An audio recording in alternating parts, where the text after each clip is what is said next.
Hi everybody, Bert from Seasoned Gaming, and today we're going to be doing kind of an overview / analysis of this accessory for the original Xbox system.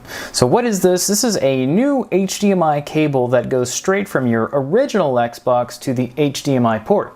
Now, why is this important? Why do you care? Well, the cables in the past for this have not been really HDMI friendly, and we're going to talk about that. But let's talk about this product really quick and kind of see what it's about. So number one, this does not upconvert any signals to 1080p. It's important to remember that during this generation, the highest resolution that you could really obtain between the PS2, the GameCube, and the Xbox was only 1080i. 1080p did not start until the following generation when the Xbox 360 and the PS3 really talked about 1080p a lot, because that is considered full HD. So what does this do? It's a plug-and-play system. No power supply required, so it literally plugs in the back and plugs to the back of the HDMI port of your TV. It goes 1080i if the game supports it, 720p if the game supports it, and 480p if the game supports it as well. So let's talk about support really quick and how that works. So some of our games that I'm going to show you 3 different games here. So you got Enter the Matrix, Hulk, and Halo 2. So Halo 2, probably the most sold game of the Xbox era, only goes up to 480p. So once again, this cable will not convert up to 1080i. It doesn't really do that, but 480p for Halo. Hulk Ultimate Destruction only goes up to 720p, so once again, kind of letting you know where that is. And at the back, Enter the Matrix, one of the later titles of the Xbox era, only goes up to 1080i. So once again, that's 1080 interlaced, not progressive scan, which is the nicer, higher resolution than of the 1080s, I guess you could call them.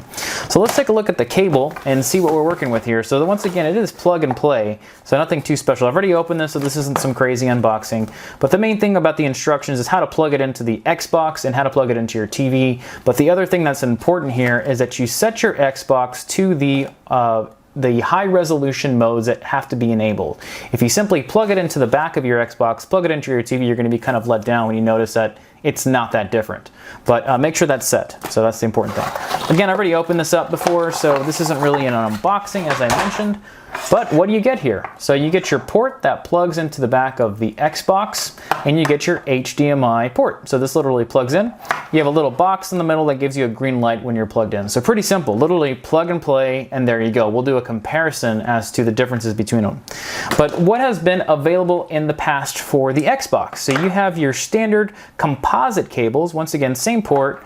But the old days, we only had these 3 cables here in the States. If you're in EU, you had other options, but this is what we had. So kind of unfortunate. You had your video, you had your left and your right, and that's all you got. This did not allow for any kind of HD. It only went up to 480p, so kind of a letdown and didn't give you anywhere near the resolution that some of the games towards the end of the era offer. So let's get this out of here. This is kind of the unfortunate part. But here is kind of what the creme de la creme of the original Xbox was back in the day. These are considered component cables. This is the HD high definition AV pack for the Xbox, and this is an official product that you had. You also have that cool little optical port, which still kind of exists today, but this is how you got the nicer audio signals as well. So the way this one worked is you had your video, which is blue, green, red, and then you had red and white for audio, so left and right. So this gave you resolutions up to 1080i. If the system did allow it, it would go up to 1080p with this, but by that time, HDMI was starting to enter the realm in that generation. So this is pretty neat. These are kind of a commodity now. These really go for some high dollar now, which is kind of surprising. I've seen these sell up for about $55 to $60 for an original HD AV pack for the Xbox.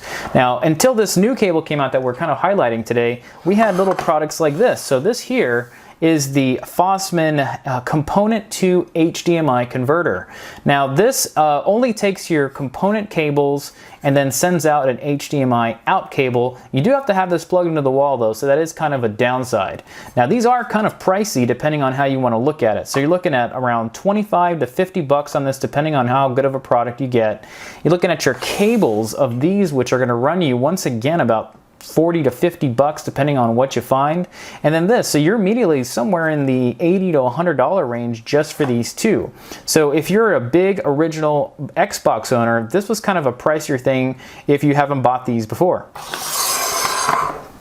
So that's where this kind of comes in and makes a lot of sense. So this is $24.99. I did pick it up off Amazon. You can find them on eBay between $25 and $30. Once again, really your choice on where you want to shop. Maybe one of your local shops pick it up. But let's go ahead and take a look at the comparisons of the quality now, because it is pretty subjective.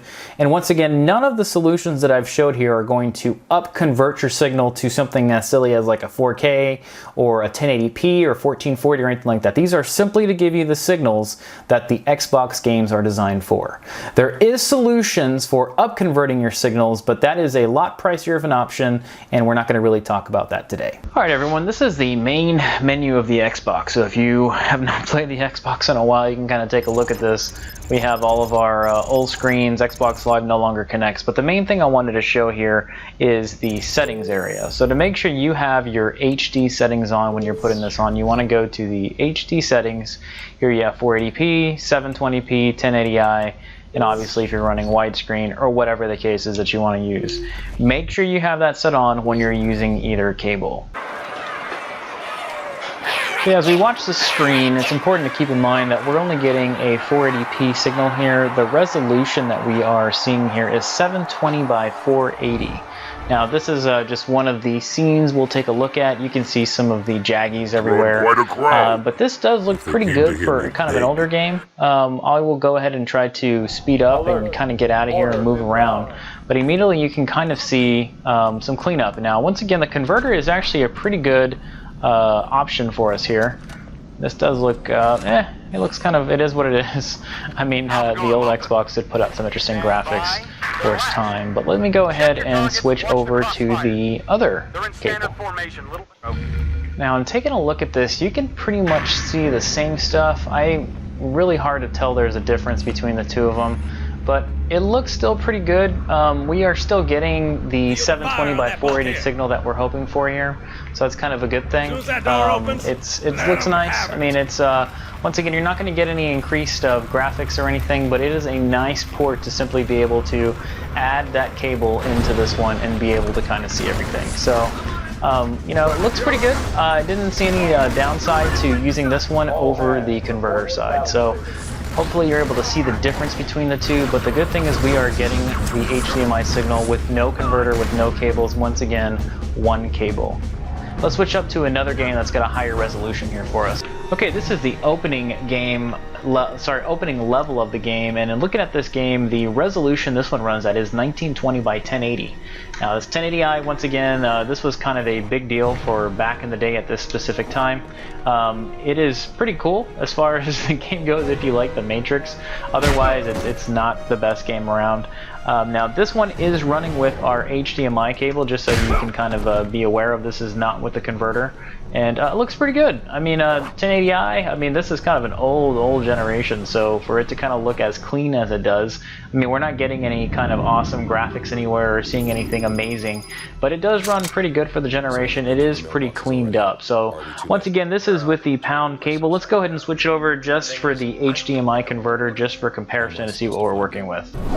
Okay, so here is with the converter that's coming from component to HDMI. Now, once again, it looks very similar, if not the same. So we are not claiming to be Digital Foundry here in any sense of the word or any sense of a channel whatsoever, but we did want to show you the difference between what you get when you run component through a converter and the new cable from Pound. So overall, we were able to kind of see just from a visual perspective. Once again, we're not running this through any tool whatsoever, but we do have the ability to see what the resolution is, and it looks pretty good for the most part. I think that if you're going to be looking for a cable in general that kind of gives you the best bang for the buck, you're looking at $25 versus the component cables, which will run you around 50 to 60 bucks, plus a converter, which is another $25 to $50. So you're somewhere in the $100 range after you kind of get over it. Now, if you're once again still kind of a hardcore Xbox player and you're still looking for this cable, it is once again found on Amazon. I have seen it on eBay as well, so it's going for about $25 just by itself. It is kind of good for what it's used for. Okay, so once again, this was just a comparison to show the difference between the $25 cable versus the comparison of the component and the HDMI converter. We hope you found this useful, and if you ended up liking it, make sure to like and subscribe.